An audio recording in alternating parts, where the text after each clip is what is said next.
anaitwa Na Tuombe. Kipindi hiki kinarushwa muda kama huu na siku kama ya leo.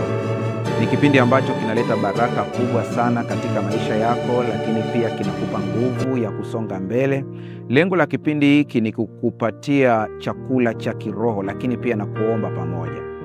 Unajua, wakati unapofanya maombi lakini hujui aina ya Mungu ambaye unamuomba, unaweza ukaona matokeo ambayo sio, na wakati mwingine ukamchukia Mungu, kumbe mawazo yako kuhusu Mungu ndio ambayo yalikuwa sio sahihi. Lakini utakapomuelewa Mungu vizuri jinsi alivyo, hata unapoomba unajua namna ya kuomba kwa usahihi. Shule ya kumjua Mungu haitaisha. Tutaendelea kujifunza kila siku hadi tukiwa mbinguni, bado tutaendelea kujifunza. Kipindi hiki kinakusaidia sana kuelewa uhalisia wa Baba tunayemwabudu, Mungu tunayemtumikia. Anafanya kazi kwa namna gani? Utendaji wake ukoje? Kwa kuelewa haya, itakusaidia sana katika maisha yako ya kiroho. Kabla ya kuanza kipindi cha siku ya leo, hebu tuweze kuomba tena. Baba yetu Mungu mtakatifu, ninakushukuru sana kwa siku hii ya leo, siku ambayo umeichagua wewe ili tuweze kuisikia sauti yako kwa njia ya television, kwa njia ya mtandao. Ninakusihi sana uweze kutugusa wanaosikiliza kwa njia ya redio, tuunganishe kwa kitu kimoja. Tunapoangalia maneno yako, tusaidie tuweze kuyaelewa na kuyafanyia kazi. Kwa jina la Yesu tumeomba na kuamini, amen. Mtazamaji na msikilizaji, katika siku hii ya leo tunaendelea kutazama jinsi ambavyo utendaji wa Mungu ulivyo katika maisha yetu kwa namna mbalimbali. Leo tuna somo linalosema kuzikabili siku ngumu bila hofu. Kuzikabili siku ngumu bila hofu. Ukweli uko hivi: maisha ya mwanadamu ni safari ambayo ina milima, ina mabonde, ina kupanda, ina kushuka. Ukihitaji usipite katika milima na mabonde, ni kwamba usizaliwe kabisa. Unapohitaji kukwepa changamoto, ni kwamba usingelizaliwa kabisa. Lakini maadamu umezaliwa, haya mambo, milima na mabonde, ni sehemu ya maisha yetu. Katika safari hii kuna wakati kunakuwa na jua zuri sana ambalo unalifurahia kama jua la asubuhi lenye vitamini linalopendeza. Lakini usisahau kuna jua la saa 9 hapo adhuhuri ambalo linachoma na kuumiza. Kila watu kwa staili yao na maeneo ambayo wanaishi. Ukienda kwa nchi za Ulaya, Amerika na kwingineko, kuna msimu ambao unakuwa ni wa baridi kali sana. Lakini pia kuna msimu wa joto kali sana, lakini kuna msimu wa joto zuri. Hizi hali za hewa zote ni lugha ya Mungu kuongea nasi kuhusu maisha. Inakusaidia kujua kwamba hivi ndivyo maisha yalivyo. Wakati wa joto kali sana, watu wanajiandaa kwa kutumia vitu vinavyopoza nyumba zao, yaani feni au air condition. Wakati wa baridi kali sana, watu wanajiandaa na nguo za msimu wa baridi, makoti, majaketi. Kwa maeneo mengine kunakuwa na hita ndani ya nyumba. Kwa hiyo hatuzuii msimu kuja, ila tunajifunza kukabiliana na msimu. Ndivyo inavyokuwa katika maisha yetu. Kitu ambacho kila mmoja anatakiwa kukijua, sio kuzuia nyakati ngumu, ila ni kujifunza kuzikabili nyakati ngumu. Hapa ndipo ambapo tunashindwa mara nyingi sana na kulalamika, si kwa sababu Mungu hatupendi, ila ni kwa sababu hatukujiandaa vizuri. Kila kitu kina maandalizi yake. Kumpatia mtu pesa nyingi sana ambaye hana mazoea ya kushika pesa ni kumtafutia lawama tu.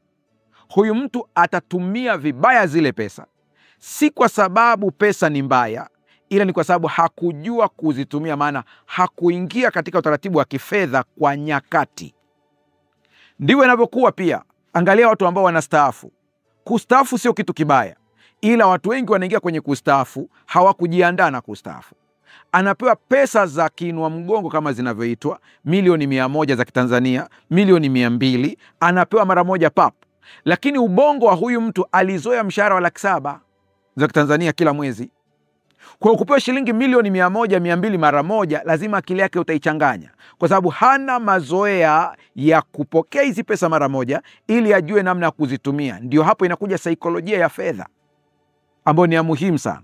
Kwa mgogoro sio zile fedha, mgogoro ni kwamba huyu mtu hakuandaliwa kukabiliana na tukio kama hili. Kwa hiyo unakuta katika umri wake pesa zile anaziona ni nyingi, anatumia vibaya, zinaisha, anakuja kushtuka zilikuwa sio nyingi, hana namna nyingine, msongo wa mawazo unakuja, pressure inakuja, anakufa kabla ya muhula wake. Lakini kuna wazee kama yeye ambao walijua namna ya kutumia vizuri na wakaendelea vizuri na maisha bila msongo wa aina yoyote kabisa. Nisikilize vizuri, unanitazama hapa na unanisikiliza. Hakuna mtu ambaye anaweza kukwepa nyakati mbaya, lakini kila mtu anaweza kujifunza namna ya kuzikabili. Tatizo hili ambalo linasababisha mtu mmoja anajinyonga, tatizo hilo kwa mwingine linaendelea kumsaidia kusonga mbele. Unaweza ukaona kama vile ni watu ambao wana vichwa viwili tofauti, lakini ubongo huu umetrainiwa, una mafunzo, na ubongo mwingine hauna mafunzo kabisa.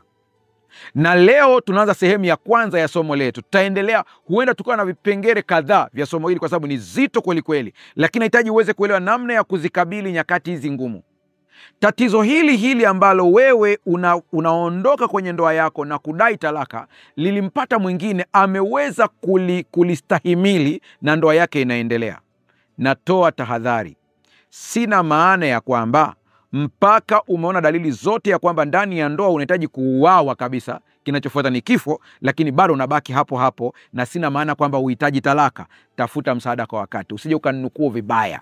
Mungu anachukia talaka, lakini haina maana kwamba kila tatizo we ukimbie, lakini pia haina maana kila tatizo ukae. Sina maana talaka, narudia tena, namaanisha kwamba angalia afya yako, angalia uhai wako, lakini ujue ya kwamba katika hilo ambalo unaona ni gumu sana, limekushinda, huenda ungetrainiwa namna ya kulikabili, usingefikia maamuzi ambayo yanaumiza hata wale ambao hawakupaswa kuumizwa.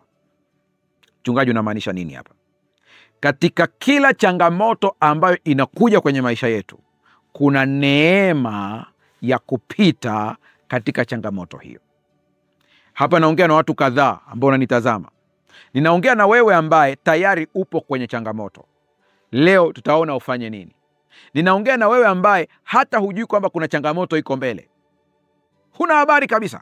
Unaishi maisha kana kwamba hakuna kitu ambacho kinaweza kutokea kinachoitwa changamoto. Kwa watoto wa Mungu hakuna mabaya, ila kuna changamoto za kutunisha misuli.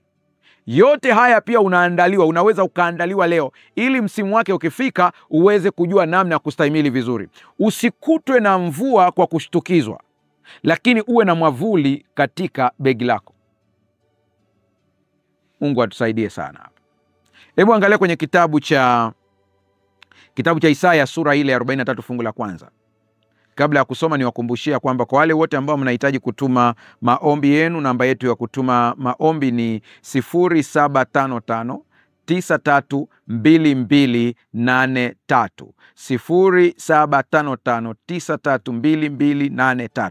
Na niwaambie tu wazi ya kwamba kwa sababu tunapokea maombi mengi na meseji nyingi sana, hatuwezi kujibu zote, lakini tunachofanya ni kwamba saa ya maombi ikifika, kama vile tunaofanya kanisani tukiwa tumeweka prayer request, maombi yetu kwenye box, watu wanazunguka na kuomba, vivyo hivyo tunafanya kwa njia ya simu, ya kwamba zile meseji zote zinakusanywa sehemu moja na kuomba kwa ajili ya hizo meseji. Bwana anasoma moyo. Kumbuka, karatasi za maombi hazina muujiza wowote. Kutuma meseji hakuna muujiza wowote, ila ni njia ya kufunua moyo wetu kwa Mungu, ni njia ya kufungua moyo.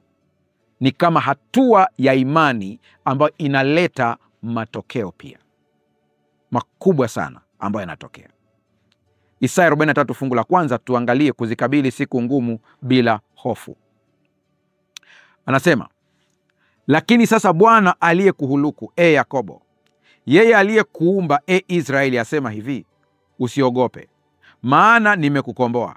Nimekuita kwa jina lako, wewe uwangu. Naposoma ili andiko fungu la kwanza, pale palipoandiko neno Yakobo, hebu weka jina lako wewe unanitazama sasa hivi. Weka jina lako. Narudia sasa hapo. Lakini sasa Bwana aliyekuhuluku, weka jina lako. Yeye aliyekuumba, weka jina lako, asema hivi, usiogope, maana nimekukomboa. Nimekuita kwa jina lako, wewe uwangu. Fungu la pili, Upitapo katika maji mengi, nitakuwa pamoja nawe, na katika mito haitakugharikisha. Uendapo katika moto, hautateketea, wala mwali wa moto hautakuunguza. Fungu la 3, maana mimi ni Bwana Mungu wako, mtakatifu wa Israeli mwokozi wako. Nimetoa Misri kuwa ukombozi wako, nimetoa Kushi na Seba kwa ajili yako. Kuna vitu kadhaa katika ili andiko nataka uvielewe, ndipo tutaenda kwa kina huko mbele, tuangalie mambo yalivyo. Sehemu ya kwanza ya somo hili. Jumatano ijayo tunaingia sehemu ya pili, ili uweze kuona kile ambacho Mungu amekusudia katika maisha yako. Kitu cha kwanza, Mungu anakujua kwa jina lako.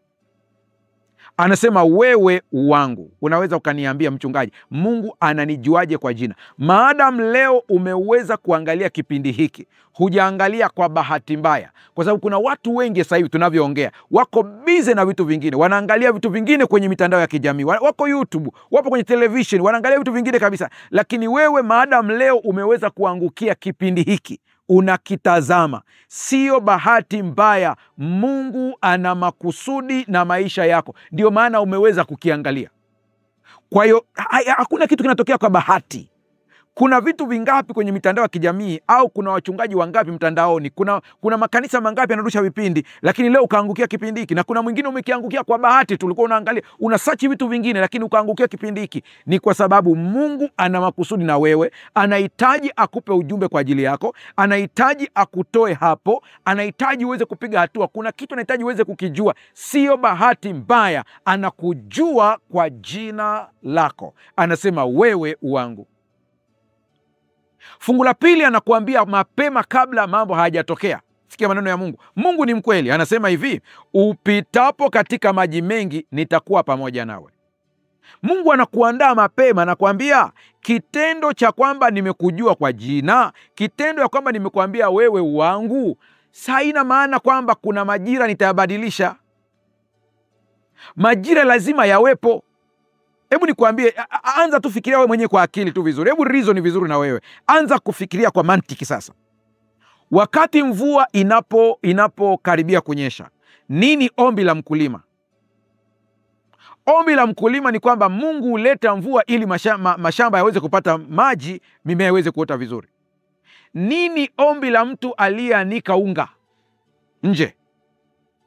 Mungu, kata hii mvua mpaka unga wangu uweze kukauka vizuri, ili niweze kuwapa watoto wangu. Au mtu aliyeanika nguo, the same. Mchungaji, unamaanisha nini? Huyu ni Mungu mmoja, anaomba vitu viwili. Kuna ambaye anaomba mvua inyeshe, kuna ambaye anaomba isinyeshe ili unga ukauke. Ni kama vile nikiangalia mashabiki wa mipira. Kuna sababu anasema, yani Mungu naye kuna saa tu anawatazama, anasema basi kwa hiyo niwache. Yani kuna mtu ambaye anaomba timu yake ifunge, lakini kuna mwingine pia anaomba timu yake isifungwe. Wote wanaomba Mungu huyo mmoja. Sasa pastor, hapo namaanisha nini? Namaanisha hivi, unayeomba mvua inyeshe, kuna mwingine ambaye anaomba mvua isinyeshe. Kwa hiyo kuna matukio huwezi kuyazuia, itabidi yatokee kwa jinsi Mungu alivyopanga, lakini wewe unatakiwa ujiandae kukabiliana nayo ili yasilete madhara katika maisha yako. Mungu atusaidie sana. Ni kama vile kwenye nchi yetu hii, kwa sababu natazama na watu kutoka nchi mbalimbali, niongelee bara la Afrika kwa ujumla wake, wanaozungumza lugha ya Kiswahili. Kuna msimu wa mvua, tunakuwa na mvua nyingi sana, lakini utashangaa bara hilo baadaye tunakuwa na ukame. Kwa hiyo tulishindwa kutumia msimu wa mvua ili tuweze kuishi vizuri msimu wa ukame. Mchungaji, bado sijakuelewa.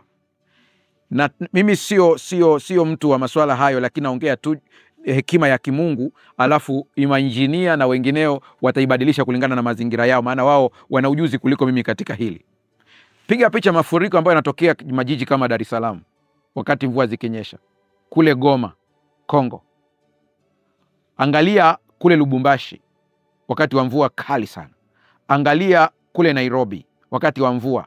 Angalia kule Kampala. Angalia kule Bujumbura. Angalia Kigali. Angalia maeneo yote haya ambayo mvua zikinyesha mafuriko yanayotokea. Lakini angalia tena kwenye hizi nchi ambazo nimezisema, kuna wakati tunapigwa na ukame kiasi kwamba mazao yanakufa. Mimi naangalia kwa mfano Dodoma. Kama tungelijua, tungetengeneza miundombinu kupitia wasomi wetu waliosoma engineering, kwa fani zao za engineering. Tukatengeneza mfumo ambao wakati wa mafuriko maji yetu tunaelekeza sehemu fulani. Tunajaza hayo maji kwa wingi inavyowezekana. Inawezekana. Usije ukaniambia haiwezekani. Inawezekana. Yaani maadamu kitu kimekuja kwenye ubongo wa mtu, hicho kitu kinawezekana. Tukatumia mfumo ambao maji yetu yakiwa mengi tunayaelekeza sehemu moja au maeneo kadhaa. Tukawa na maeneo kadhaa ambayo tumeweka hayo maji yanajaa mengi kabisa. Hayo maji yanajaa kabisa. Na tunayatunza vizuri kabisa. Siongelee hoja, ni hoja ya kitaifa. Haya maji tutakuja kuyatumia tena wakati tuna shida ya maji. Yaani ni ujinga kuwa na mafuriko ya kutosha ya maji, lakini baada ya miezi kadhaa tunalia ukame. Nimekutazama kidogo, nitulie kidogo ili akili yako ianze kuchemka kwamba elimu ya darasani sio elimu ya maisha. Uliingia darasani ili usaidiwe kukabili kile ambacho kitakupata kwenye maisha. Lakini bahati mbaya ni wachache sana ambao wanajua kutumia hilo katika maisha yao. Mungu atusaidie sana. Anaposema kwamba upitapo katika maji mengi nitakuwa pamoja nawe, Mungu hajakuambia kwamba nitazuia maji mengi. Pastor, sijakuelewa. Yaani kwa lugha nyingine, kuna ambao wanahitaji maji mengi ili waendelee kusurvive, ili maisha yaendelee. Kwa hiyo unapohitaji maji mengi yasitokee, unahitaji kundi lingine la viumbe kama wewe vife. Kuna wakati inabidi ya maji mengi yatokee ili vitu vichukuliwe kutoka huku vipelekwe kwenye bahari ili wale nao waendelee kuishi. Kwa hiyo kazi yako wewe ni kutumia haya maji mengi kwa ajili ya faida. Mungu anasema mimi sitazuia maji mengi, ila nitazuia yasikugharikishe wewe. Maana lengo la maji mengi sio kukugharikisha wewe. Kwa ujapopita katika maji mengi hayatakugharikisha. Jifunze kuona mambo katika mtazamo chanya. Haleluya. Anza kubadilisha mtazamo sasa. Bahari inapokuwa na hali ile ya upepo mwingi, kimbunga, utaita jina lote tukaloita wewe, kinapotokea kwenye maji, ule upepo mkali unaotokea kwenye maji mkubwa sana, mawimbi yanakuwa makubwa sana. Mawimbi haya ni hatari kwa mvuvi. Mvuvi anapoona ya mawimbi anakimbia. Ndio maana kwa upande wa huku ambao tunaishi nchi zenye bahari, kule Mombasa na kwingineko na Dar es Salaam na Zanzibar na Pemba, wanafuatilia sana watabiri wa hali ya hewa, wanasema nini, upepo kesho unavuma upande gani, ili wasiende kwenye bahari wakakutwa na mambo mabaya wakati ule. Lakini sikiliza vizuri sasa. Ndege anayeitwa tai, wakati huu wa upepo na kimbunga cha majini, upepo mkali, dhoruba kali, yeye anaitumia ule upepo unapopiga mawimbi yakiwa makubwa, tai anayatumia mawimbi kupanda. Ina maana kwamba nguvu ambayo angeitumia kupiga mabawa yake sana ili yapande juu, anatumia nishati ndogo kwa kuwa upepo unamsukuma na kwenda juu. Lakini pia kuna wakati ule upepo unawapiga samaki wanakuja juu. Kwa yule ndege tai eagle, yeye anatumia hiyo kupata pia chakula. Kwa hiyo mawimbi yanayomfukuza mvuvi kwenye bahari yanamsaidia tai kupaa. Kuna watu hapa mnaonitazama, kama bosi wako asinge kuchukia na kusumbua sana, usingeenda kuongeza elimu. Kwa zile pressure za kazini, changamoto za kazini zilikuamsha akili, ukasema hapa siwezi kuishi maisha ya msongo kiasi hiki, siwezi kuishi maisha ambayo kila siku nachukiwa, ngoja niende nikaongeze elimu. Huenda hata uliwaza kwamba nikasome huu muda ambao nasoma miaka 3, nikirudi huyu bosi ameshabadilika, kuna bosi mwingine maisha yanaenda. Lakini hiyo ambayo inaita ni changamoto ilikusaidia ukaenda kusoma, ukapata akili ya kusoma. Ndivyo inavyokuwa kwenye maisha. Kuna mtu mwingine usipopitia changamoto kwenye ndoa yako hutakuwa muombaji. Kwa jinsi unavyoendelea kupata zile changamoto, unaendelea kuomba zaidi, msuli wa imani unakuzwa zaidi, nguvu za kiroho zinakuwa kwako. Hata waliopanga kukudhuru katika ulimwengu wa kiroho wanakwama kwa sababu ya maombi yako. Target yako ilikuwa ni kuombea ndoa, lakini malaika wakakuzunguka kiasi kwamba aliyetumwa kushambulia biashara akakwama, maana amekutana na nguvu ya kimungu. Ujapopita katika maji mengi nitakuwa pamoja nawe, na katika miito haitakugharikisha. Kwa hiyo kuna maji mengi, lakini pia kuna miito. Mito ya maji, huwezi kulinganisha maji mengi na mito. Maji mengi anaongelea bahari, mito anaongelea mito midogo. Kwa hiyo kuna changamoto kubwa na changamoto ndogo. Zote hizi Mungu ameahidi kuwa pamoja na wewe. Mungu anakuambia hivi, hizi changamoto ambazo umeziona zimekupa msongo mpaka umekosa usingizi, nahitaji nikubadilishe tu mtazamo, uweze kujua kwamba katikati ya hizo changamoto niko pamoja na wewe, sitakuacha. Mungu anaposema hata kuacha, anahitaji hizo changamoto zitumike kwa ajili ya faida yako. Ndipo anasema usiogope, maana nimekukomboa. Yaani ukishampokea Yesu Kristo kuwa Bwana na Mwokozi wa maisha yako, wewe tayari umeokolewa. Na kama umeokolewa, uhai wako umefichwa pamoja na Kristo. Kwa kama uhai wako umefichwa pamoja na Kristo, ina maana ya kwamba usiogope mambo yanayokupata, maana Kristo ameficha uhai wako. Ni kana kwamba anakuambia usitishike, hakuna anayeweza kukumaliza bila idhini yangu, asema Bwana. Usiogope. Naongea na mtu ambaye uko hospitalini sasa hivi hapa. Naongea na mtu ambaye umelazwa. Naongea na mtu ambaye umetangaziwa ya kwamba saratani imekutafuna. Ndiye naongea na wewe. Naongea na wewe ambaye umepimwa, umeambiwa una HIV. Kwa hofu imekushika, usiogope. Kuna bahari, kuna mito. Yote Mungu anasema niko pamoja na wewe. Kampeni yangu kubwa, kila nikisimama kuhubiri na kuongea, nahitaji watu wote wamrudie Mungu, kwa sababu hakuna suluhisho la kudumu isipokuwa yeye aliyekuumba. Hiyo ndiyo kelele yangu kubwa. Usitafute suluhisho kwa waganga wa kienyeji, usitafute suluhisho kwa kupiga ramli, usitafute kwa kwenda kwenye matambiko yasiyo na maana, usitafute suluhisho kwa kuwategemea binadamu. Tafuta suluhisho kwa kumtegemea Mungu. Mungu anasema, maana nimekukomboa, nimekuita kwa jina lako wewe wangu. Ndipo fungu la pili anasema, upitapo katika maji mengi nitakuwa pamoja nawe. Asante sana. Fungu la tatu, maana mimi ni Bwana Mungu wako. Niseme kidogo hili, usiwe na miungu mingine ila mimi.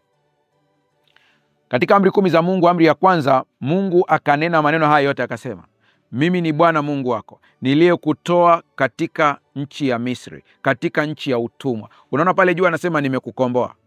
Mungu anapokukomboa, Mungu anapokuokoa, anakuwa na hati miliki ya maisha yako.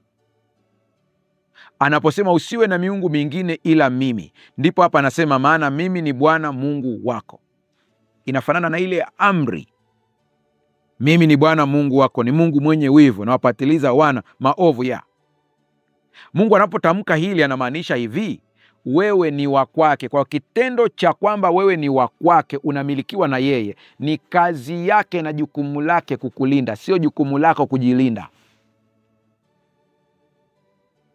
Lakini mchungaji, mbona kuna hiki kimenipata na kile? Hicho ambacho unasema kimekupata, hujui vingapi vimezuiliwa. Hujui. Angalia vita ambazo zinaendelea kati ya mataifa makubwa ambayo yenye nguvu za kijeshi sasa hivi. Unaweza ukaona kule Israeli labda wakipigwa na makombora ya Iran ambao ndio yana nguvu sana sana, wamepigwa pale, unaweza ukaona majengo yameharibika.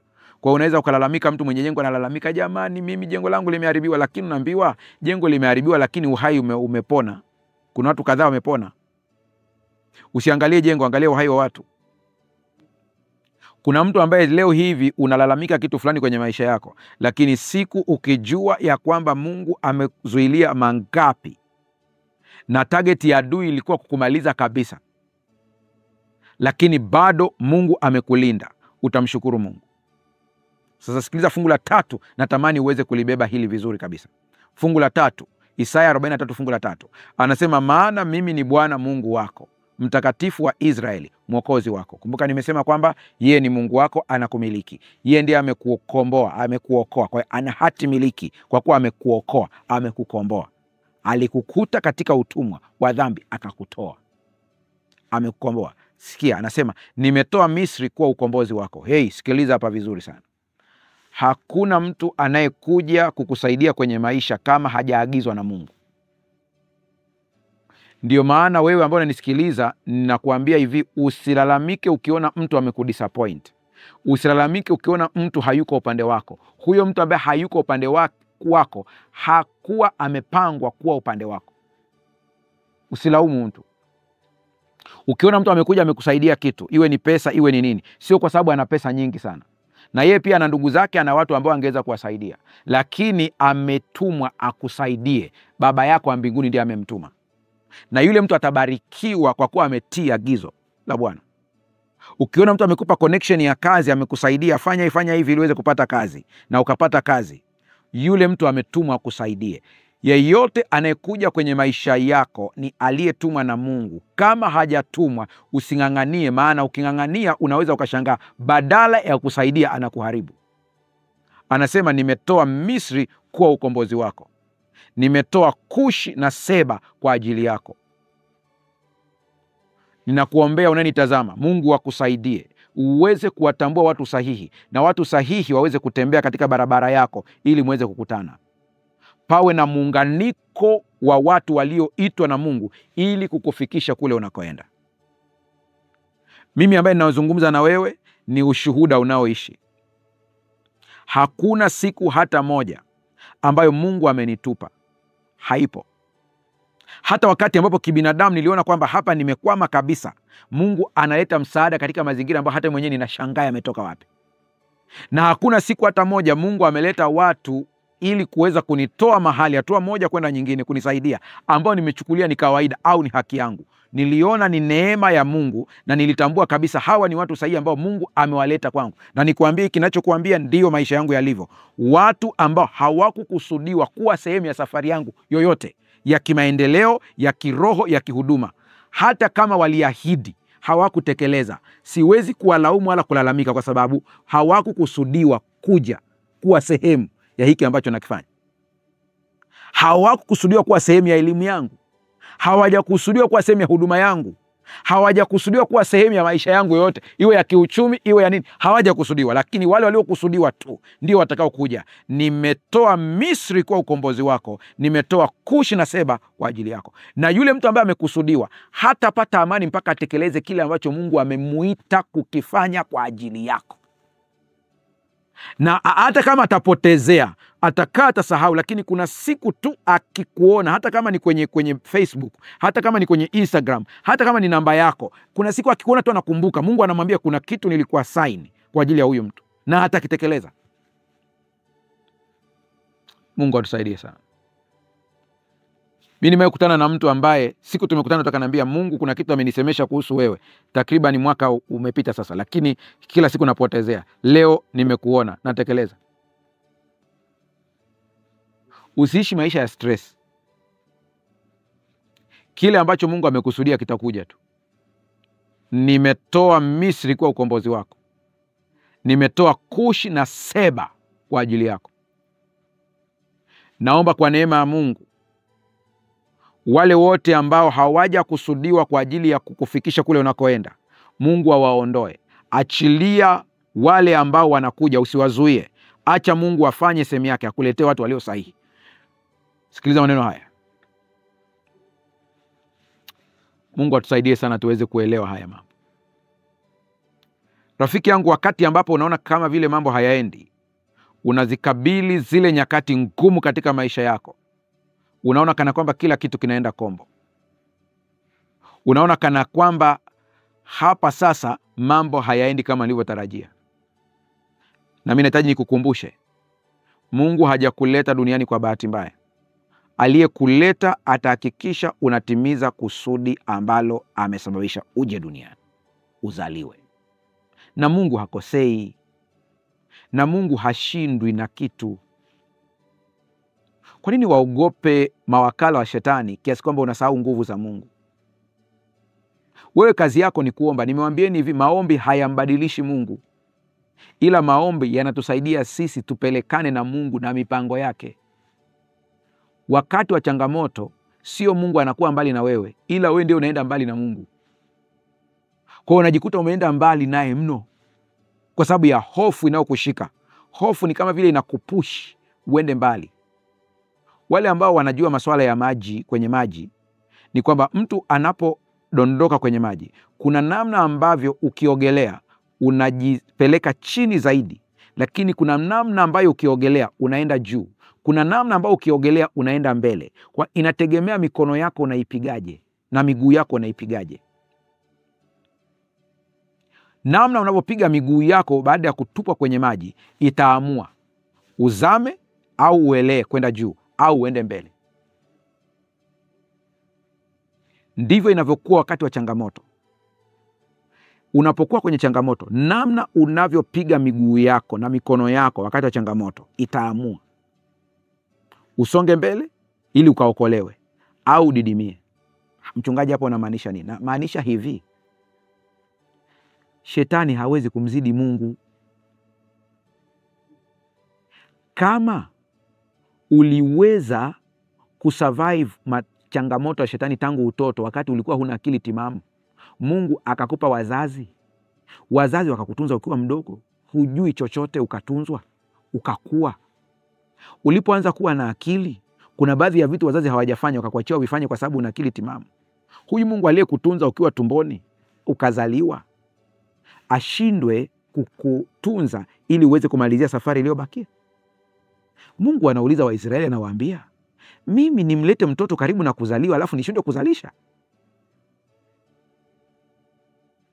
Kwa nini awaambie hivi? Ni kwa sababu kuna wakati Israeli waliona kama vile Mungu amewaacha, kwamba mimba imetunzwa miezi 9, mama anajifungua, wakati wa kupushi mtoto ili atoke, watu wakunga wanasema, mbona tunaona kama anaishiwa nguvu?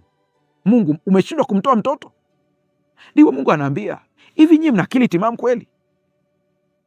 Mimi niweze kusababisha uchungu utokee alafu nishindwe kuzalisha? Hata kwa operation mtoto atatoka. Kama tarehe zimefika za mtoto kuzaliwa, madaktari wanajua cha kufanya. Kuna wakati wanaweka drip la uchungu, na kuna saa drip la uchungu linafeli. Likifeli wanafanya operation. Lengo ni kumwokoa mtoto tu.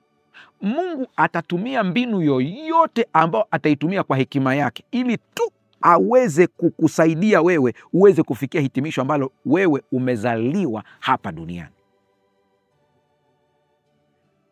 Niangalie vizuri wewe unaangalia kwa njia ya television, na nisikilize vizuri ambao unasikiliza kwa njia ya redio. Mungu hajakuacha.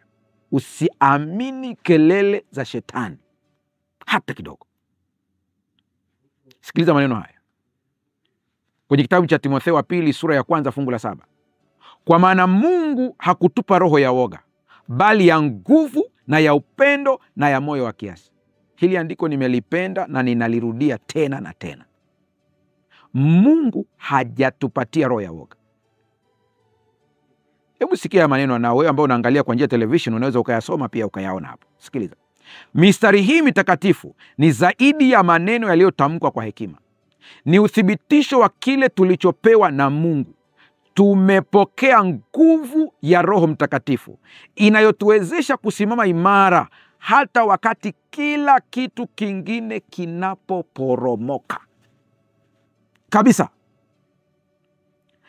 Ngoja kidogo nikuambie, kati ya vitu ambavyo vinanitia moyo sana ili kuendelea na huduma hii. Hata wengine wanauliza, mchungaji, sasa hii Mahubiri TV itaendelea? Itaendelea. Tutaendelea tu kuweka neno la Mungu hapa, litaendelea kuwepo, na sio lazima niwe mimi.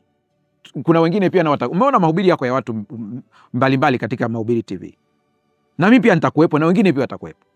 Kati ya vitu ambavyo vinanitia moyo sana, nakutana na watu huko, wengine wanatuma comments. Nasoma comments kwenye YouTube, nasoma comments nyingine kwenye Instagram. Naona mtu anakuambia, nilikuwa kwenye changamoto kubwa mchungaji, mahubiri haya yamenivusha. Nilikuwa kwenye hali ngumu. Nilikutana na mmoja akanionyesha picha zake zamani akiwa na stress, mpaka ngozi ilikuwa imeharibika. Ni kweli kitaalamu ni kwamba msongo unazeesha, ngozi inabadilika. Akaniambia, mchungaji, angalia before and after. Alikuja pale Mwenge wakati tuko kwenye makambi pale juzi tu Mwenge, Dar es Salaam. Anaonyesha, sema, mchungaji, angalia, mimi nimekuja hapa sina kingine. Nimepambana niweze kuingia lakini sina kingine. Nataka tu nikuonyeshe. Angalia, kabla nilikuwa niko hivi. Nilipoanza kufuatilia masomo haya akaanza kunipa nguvu. Sijapitia therapy yoyote ya psychologist yoyote. Nimepitia tu haya masomo na yasikiliza na yafanya kuwa yangu. Angalia, nikaanza kubadilika. Angalia jinsi Mungu alivyonitenda. Nikiangalia vile vitu vinanitia moyo. Sikiliza unayenitazama, mimi ninayeongea na wewe nimetumwa tu na Mungu. Mimi ni chombo katika mikono ya Mungu. Ndio maana hata mimi sikujui sura. lakini tunavyoongea na wewe unaona kabisa ninaongea na moyo wako. Sina uwezo wa kutambua moyo, ila Baba yako aliye mbinguni ndiye anayeongea ndani yangu, anaongea na wewe. Mungu anahitaji uweze kutoka hapo ulipo. Roho ya hofu sio roho ya Mungu, ni roho ya kishetani. Roho ya Mungu ni roho ya nguvu. Mungu amekupa nguvu ili uweze kusonga mbele. Angalia jinsi unavyopiga mikono yako kwa kwenye maji na miguu yako. Unaweza ukapiga mikono yako na miguu yako ukatoka kwenye maji ukaenda mbele au ukazama. Mungu akusaidie sana uweze kuelewa. Sasa angalia mambo ya nataka uweze tuyadadavue kidogo uweze kuona yalivyo. Namba 1, kwenye Timotheo anaposema kwamba kwa maana Mungu hakutupa roho ya woga, ujue kwamba roho ya woga inatoka kwa shetani. Siku zote woga asili yake ni shetani. Kariri hilo kabisa. Siku zote ujasiri asili yake ni Mungu. Ndio. Mimi ninayeongea na wewe ni binadamu kama wewe. Mimi sijashuka kutoka mbinguni. Na mimi na wazazi wangu pia nimezaliwa. Je, kuna wakati mchungaji upati woga? Kuna wakati na mimi napata woga. Lakini woga ukija nakumbuka hili andiko. Hii ni silaha ya adui anaileta kwangu. Naanza kubadilisha mtazamo. Navaa ujasiri na moyo wa kiasi. Sikia. Anaposema ya kwamba bali ya nguvu na ya upendo na ya moyo wa kiasi. Kuna vitu muhimu nataka uweze kuvielewa hapa, tukidadavue kimoja baada ya kingine. Moja, ya nguvu. Sikia. Nguvu hii inayotajwa si mamlaka ya kimwili au uwezo wa kujitetea, bali ni nguvu ya ndani inayotokana na Roho Mtakatifu, inayomwezesha muumini kusimama imara hata wakati kila kitu kingine kinapoporomoka. Yaani vitu vinaporomoka lakini bado una nguvu ya kusimama. Na watu wengi wanajiuliza, hivi amewezaje? Niliwapa mfano yule mama ambaye siku moja tutakuwa na mahojiano naye kwenye Mahubiri TV, mtamuona yule mama ambaye yuko kule Nairobi, ambaye alipoteza kila kitu, watoto wote. Nilienda kumuona. Ukimtazama jinsi alivyo bado amesimama, utajiuliza ni kitu gani kusimama mpaka leo pamoja na kupoteza watoto wote na mume na wazazi walipotea kwa kifo. Unamtazama, nini kimefanya huyu mama aweze kusimama? Ni nguvu hii ya Roho Mtakatifu. Yule mama ana imani kubwa. Tunasoma stori za kina Ayubu. Lakini tuna watu leo ambao wewe ukimwacha Bwana kwa sababu ya changamoto, kuna watu watakuhukumu, wanaishi leo sio unaosoma kwenye Biblia. Wapo. Mpaka leo wapo. Ambao ukiwatazama unasema huyu ni shujaa wangu leo. Mungu atusaidie sana. Nilienda nyumbani kwake na ameandaa chakula kwa ajili ya wazee wa kanisa ambao alinipeleka pale. Na sisi tumeenda pale, ameandaa chakula kizuri sana. Nakumbuka sikuweza kula chakula, maana nilikuwa na muda wa kutosha kuongea na yeye. Nikiona jinsi Mungu alivyompa nguvu, niliishia kukibeba na kuchukua na kwenda kula huko njiani. Lakini niliona mtu ambaye katikati ya vitu vyote vimeporomoka, bado ana nguvu ya kusimama. Ana nguvu ya kusimama. Sikia vizuri hapa.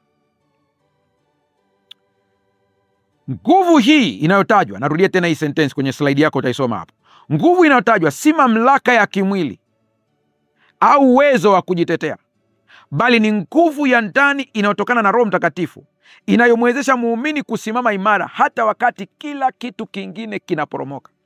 Huu ni uthabiti, uimara wa kiroho unaomwezesha mtu kupigana vita vya maisha kwa jicho la ushindi na kuvumilia majaribu kwa ujasiri. Jicho la ushindi, sio jicho la kushindwa. Kuna watu wanakabili changamoto tayari ameshashindwa. Yaani umeshaishiwa kabisa. Hata unavyoangalia tu tayari unaangalia uko umeshashindwa. Kuna kamnyama kadogo sana ambao kanapenda sana kula asali. Ni kadogo sana. Nadhani kwa Kiswahili wanakaita nyegere. Kadogo sana kale kamnyama. Kama nitakuwa nimepata vizuri, tutaangalia picha yake, utaiona hapo ya kamnyama. Haka mnyama kanapambana mpaka na simba. Lakini ukiangalia ni kama mikono yangu tu miwili ukiunganisha pamoja hivi, ndio ukubwa wake kama mnyama. Lakini kanapambana na simba kabisa. Na simba kweli kuna sana simba ni jasiri, lakini mbele ya kale kama mnyama kanasumbua kweli kweli. Kinachofanya kama mnyama kawa hivi ni nini? Sio nguvu zake, hakana nguvu. Hakana. Lakini ule jicho la ujasiri. Mungu atusaidie sana. Kuna kitabu ambacho kitatoka kwa neema ya Bwana, nimekisema sana, cha namna kupambana na nguvu za giza ukiwa binafsi na kuzishinda zote. Kina nadhani kama sijakosea ni zaidi ya sura kama 16 au 16 hivi. Kati ya wahariri wake, mmoja wapo kati ya wale wahariri, nilikuwa namuuliza kwamba kazi inaendaje. Akanisimulia kwamba katika kuhariri tu kuna kitu amekikuta mle ndani, ambapo mtoto wake alikuwa anasumbua sana wakati wa ibada, lakini alikuwa anachapa. Wakati anahariri kitabu akakuta kuna vitu nimevielezea mle ndani, kwamba kuna namna unatakiwa ukemee nguvu za giza kwa ujasiri. Akamwambia mtoto, leo sikuchapi, njoo. Akamwekea mikono, akasema, hii roho ya fujo wakati wa maombi ninaikemea kwa jina la Yesu. Ananishuhudia mwenyewe, ananiambia, mchungaji, sijamaliza kazi, lakini mtoto amekuwa vizuri, hakuna usumbufu tena wakati wa ibada. Nataka nikuambie unanitazama hapa, kuna baadhi ya vitu inabidi uvikabili kwa jicho la ujasiri. Hatufanyi maigizo, ila tunaamini na kuonyesha kwamba ufalme tulio nao una nguvu kuliko ufalme mwingine wowote kabisa. Watoto wa Mungu wote mnaonisikiliza, Mungu anasema, nimewapa mamlaka, nimewapa amri ya kukanyaga nyoka na nge na nguvu zote za yule adui, wala hakuna kitakacho wadhuru. Kwa nini nasema hakuna kitakacho wadhuru? Ni kwa sababu katika prosesi ya kukanyaga, kuna saa utamwona nyoka akikutishia na kelele nyingi akifungua mdomo wake. Kuna saa atajaribu kurusha mpaka mate, lakini anakuambia nimekuwekea kinga, kiasi kwamba mate sitamzuia asirushe. Hapana, atarusha, lakini yatakapokuja yatakutana na nguo ngumu ya nailoni, yanaishia nje, hayatakudhuru. Acha woga, kabili siku ngumu kwa ujasiri, tazama kwa jicho la ushindi. Anasema upendo. Unaona pale kwenye Timotheo amesema moyo wa upendo. Kizingatia vizuri sana, bali ya nguvu na ya upendo. Nguvu tumeona ni nguvu, sio maguvu haya, ni nguvu inayozaliwa kwa matokeo ya Roho Mtakatifu ndani yako. Upendo maana yake ni nini? Kule roho ya woga, lakini tunapewa roho ya nguvu ya upendo. Maana yake ni nini? Upendo wa Kristo ni nguvu inayozima hofu. Unataka hofu iondoke mara moja kwa unachokipitia? Wewe ni mwanafunzi wa chuo, kuna mambo ya kudisko, kuna mambo ya ada, kuna hiki vinakutisha hivi tu. Unataka hivi vitu viondoke? Kumbusha akili yako kwamba unapendwa mbinguni. Ukijua kwamba unapendwa, hii itakupa ujasiri wa kusonga mbele. Unapendwa mbinguni. Upendo wa Kristo ni nguvu inayozima hofu zote. Upendo huu ambao ni mkamilifu unatoa nje hofu, kwani hofu inahusiana na adhabu. Ndio. Unakumbuka zamani, hata wewe unanitazama, mimi mwenyewe nikiwa mdogo, nikijua kwamba nimekosea nyumbani, naogopa kurudi nyumbani. Kwa sababu gani? Naogopa kuchapwa. Lakini hiyo siku nikijua kwamba bibi ametutembelea, yuko nyumbani, naenda kwa ujasiri wote kabisa. Kwa nini? Kwa sababu usielewa bibi, mjukuu wangu na nini. Haina maana kwamba mzazi anakuchukia, ni kwa sababu tu wewe ndio hujui unapendwa, ila unadhani bibi anakupenda zaidi. Kule Kenya tunaita nyanya. Unaamini kwamba nyanya anakupenda zaidi, kwa hiyo atakutetea. Nikwambie hivi, siku ukijua ya kwamba mbinguni unapendwa, hakuna hofu itakayoishi ndani yako. Sikiliza vizuri. Upendo huu wa ukamilifu unatoa nje hofu, kwani hofu inahusiana na adhabu, na ni mateso kweli kweli kuishi kwenye hofu. Kwa kuwa upendo wa Mungu umekamilika ndani ya muumini, hakuna hofu inayoweza kumtawala. Tumepewa upendo wa Kristo ambao unazima hofu yote, na akili ya utulivu ambayo inatufanya tuweze kufikiria kwa ufasaha hata katikati ya nyakati za misukosuko. Ilikuwa naangalia wakati majeshi ya Israeli yanavamia Gaza, na naangalia mara chache sana haya matukio, kwa sababu mimi nikiyatazama huwa yananiumiza moyo, kwa hiyo sipendi sana kutazama. Lakini ikatokea siku moja nikaangalia television ya Al Jazeera, nikaona wakati bomu limepiga, nyumba inaporomoka. Mtoto ambaye nilimwangalia umri wake analingana huenda na wakwangu ambaye anaitwa Dani kwa umri wake, akawa amekimbia, akamkimbilia baba yake. Baba akamshika mtoto wake, wote wakalala pale chini. Kumbuka bomu linapiga, linaangusha nyumba, na nyumba inaanguka pembezoni mwao tu, lakini mtoto aliona sehemu ya kukimbilia ni kwa nani? Ni kwa baba. Wakati ule ule pia baba naye analala chini ili kuzuia madhara ya bomu. Mchungaji, unamaanisha nini? Kilichofanya mtoto akimbilie kwa baba ni kwa sababu aliamini baba anampenda, anaweza akafanya chochote kwa ajili ya kulinda uhai wake. Ikiwa tuna imani kwa baba wa kibinadamu kiasi hiki, je, si zaidi baba yetu aliye mbinguni? Upendo wa baba, ukijua unapendwa, utaelewa kwamba ukimwendea Mungu na shida zako zote, Mungu hakutazami kwa jicho la hukumu. Mungu anakutazama kwa jicho la msaada. Wakati wa hukumu unakuja, ila sio sasa. Sasa ni wakati wa wokovu. Tunaishi kipindi cha neema. Mlango wa neema uko wazi, mlango wa rehema uko wazi. Mungu anahitaji wewe uweze kuja kwake, urudi. Haijalishi umechafuka kiasi gani.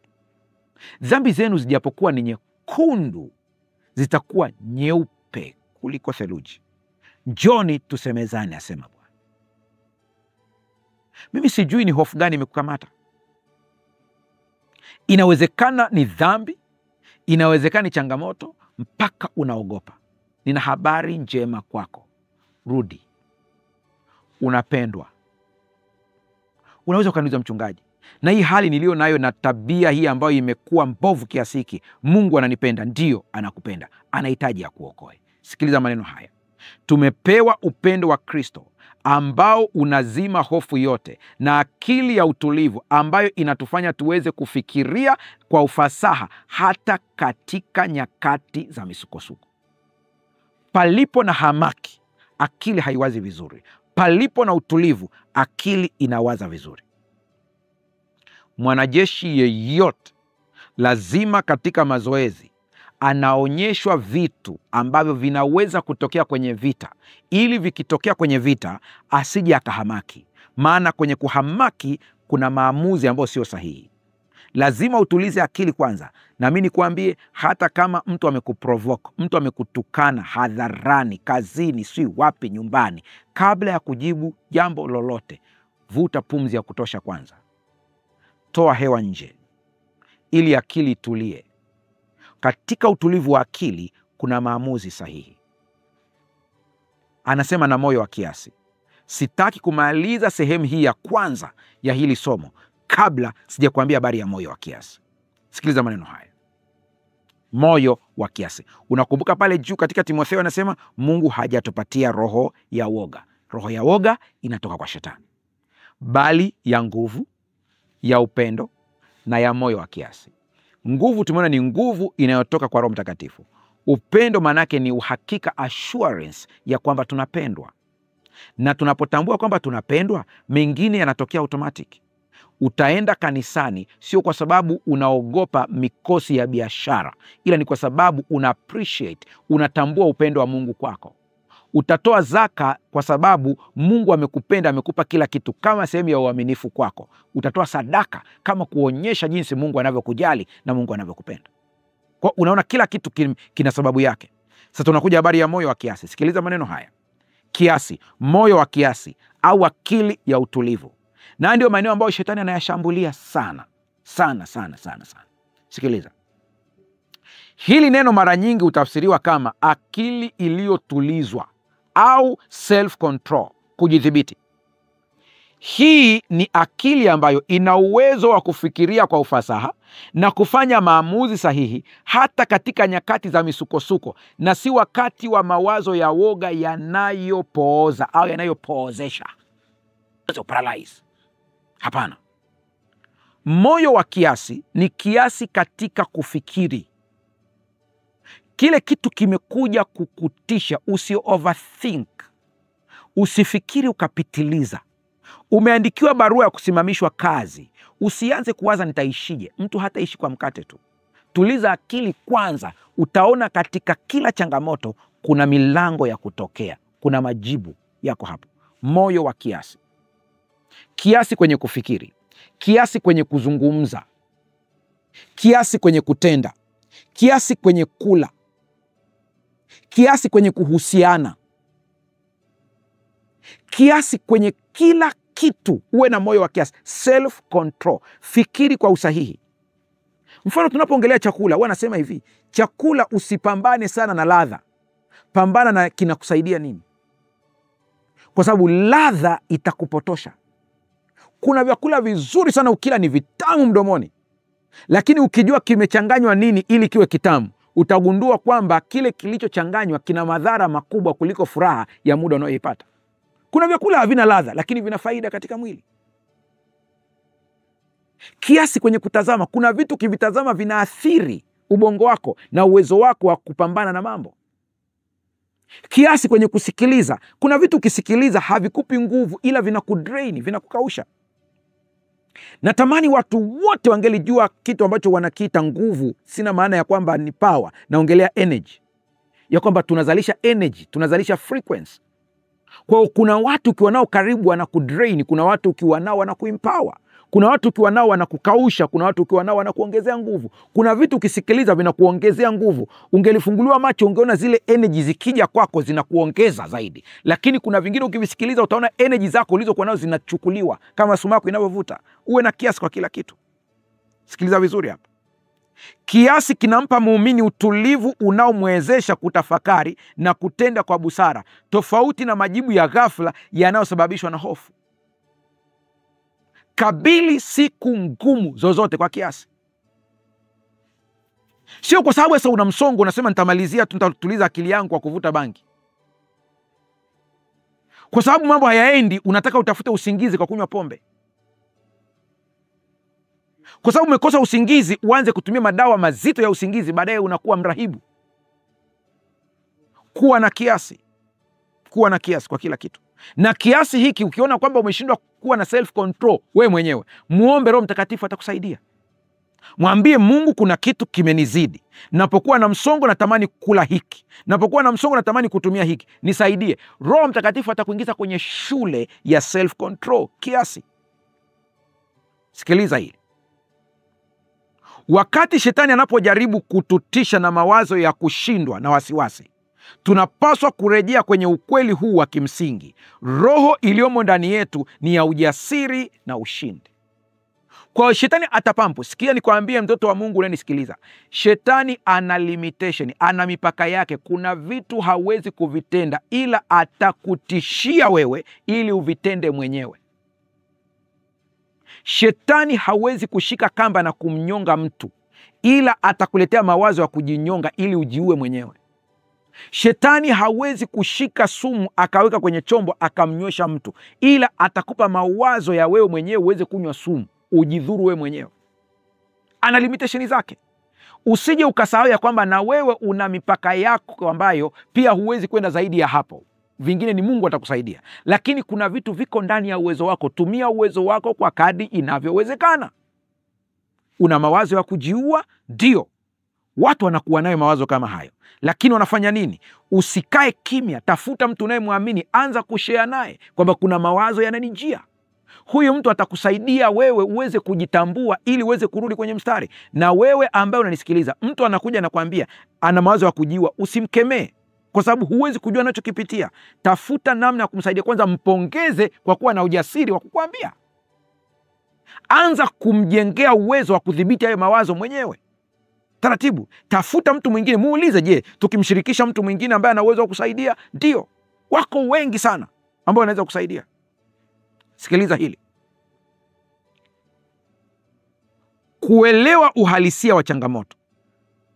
Hakuna mtu yeyote tajiri au maskini, mwenye afya au mgonjwa aliye na kinga dhidi ya changamoto. Maisha ya kila mmoja wetu yamejaa misukosuko. Wengine wanapigana na matokeo ya kiafya yanayowatesa bila huruma. Wengine wanakabiliwa na matatizo ya kifamilia, migogoro ya ndoa au ugumu wa malezi ya watoto. Bado wengine wako kwenye changamoto za kiuchumi, wakijitahidi kufanya mwisho wa mwezi ufike wakiwa na kitu cha ziada. Kila mtu unayemwona hapa anapambana na changamoto kwa staili yake. Tajiri unayemwona ukikaa naye atakwambia ana changamoto za levo ya utajiri. Maskini ana changamoto za levo ya umaskini. Mtu ambaye hana pesa naye ana changamoto. Mwenye pesa nyingi ana changamoto zake. Kuna mtu ana pesa nyingi lakini ana ugonjwa, zile pesa haziwezi kusaidia kuondoa. Hiyo ni changamoto. Wote mimi naongea nao leo. Nataka nikuambie katika mambo yote sisi ni washindi na zaidi ya washindi kwa yeye aliyetupenda. Kwa yeye aliyetupenda. Umeona, upendo ndio ambao unakazaniwa sana katika maandishi. Ukijua unapendwa katika hali yoyote, utajua nini cha kufanya, utatuliza akili, na katika utulivu wa akili ndipo unaweza ukaisikia sauti ya Mungu ikikuelekeza. Mungu anasema, nitakuongoza, nitakuelekeza njia, jicho langu likikutazama. Sehemu ya kwanza ya somo letu inakaribia mwisho wake. Jumatano ijayo tunaingia sehemu ya pili, usikose. Tutajifunza mbinu za namna ya kukabili. Lakini sijui unapitia kitu gani. Usiogope. Bwana anakujua. Bwana anakupenda. Katika Kristo Yesu tuna nguvu ambayo tumepewa kwa njia ya Roho wake. Kuna upendo, kuna moyo wa kiasi. Ninaomba Mungu akusaidie ili uweze kupata hekima na namna ya kukabili mambo haya. Sasa tunapokwenda kuomba sasa, wewe ambaye unafuatilia kwa njia ya YouTube, unaweza ukaandika maombi yako hapo kwenye comments ya live, jinsi watu wanavyoendelea kuandika hapo. Andika. Naomba kwa ajili yako. Wewe ambaye unatumia simu, andika ujumbe wako kwenye simu. Tutuma ujumbe wako kwenye simu, tutaomba kwa ajili yako. Na wewe ambaye unasikiliza kwa njia ya redio, amini hapo hapo ulipo, nguvu ya Mungu inakwenda kukugusa. Mungu hana umbali wala chochote kile yeye anaweza kutenda. Imani yako ndio antena ya kupokea na kujifungamanisha na kipindi hiki. Mungu anakwenda kuondoa msongo katika maisha yako, anakupa ujasiri. Na acha dakika moja, endelea kuomba sasa. Mwambie Yesu sumbuko lako. Mwambie changamoto zako. Usiende mbali naye. Hata kama ni jambo zito kiasi gani, yuko tayari kukusaidia. Tunaenda kuomba sasa. Baba, katika jina la Yesu, ninakushukuru kwa ajili ya mtazamaji na msikilizaji ambaye anafuatilia kipindi cha leo. Katika sehemu hii ya kwanza tumeangalia jinsi ambavyo Mungu unatupenda. Tunazikabili siku ngumu zote kwa sababu wewe unatuandaa kuzikabili, na msaada wote unatoka kwako. Naomba kwa ajili ya mtoto wako ambaye anapitia msongo mzito hata siku ya leo anapofuatilia kipindi hiki. Naomba amani ipitayo fahamu za kibinadamu ikawe juu yake. Ninakusihi Mfalme wa amani, ukapate kulinda moyo wake, ukampe nguvu na ujasiri. Naomba kwa ajili ya wagonjwa walioko hospitalini. Naomba kwa ajili ya wagonjwa walioko nyumbani. Naomba kwa ajili ya wale ambao wanapitia changamoto katika ndoa zao, bado mlango wa kutokea upo. Naomba kwa ajili ya wale ambao wanapitia changamoto za masuala ya kazini. Naomba ukapate kuwagusa kila mmoja. Lakini kuna mtu anafuatilia amefungwa na nguvu za giza. Shetani amemletea mawazo hasi katika ubongo. Amemletea mawazo yasiyofaa katika akili yake.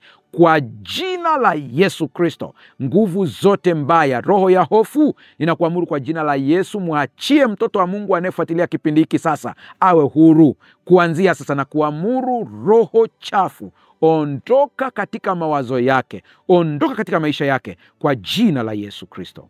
Ninakushukuru Mfalme, maana umetenda na utaendelea kutenda. Amani yako iendelee kutawala kwa jina la Yesu Kristo tumeomba na kuamini. Amen. Mungu akubariki sana. Endelea kushare linki ya somo hili kwa watu wengi kwa kadri uwezavyo, ili ushiriki baraka za kusambaza habari njema. Bwana akubariki.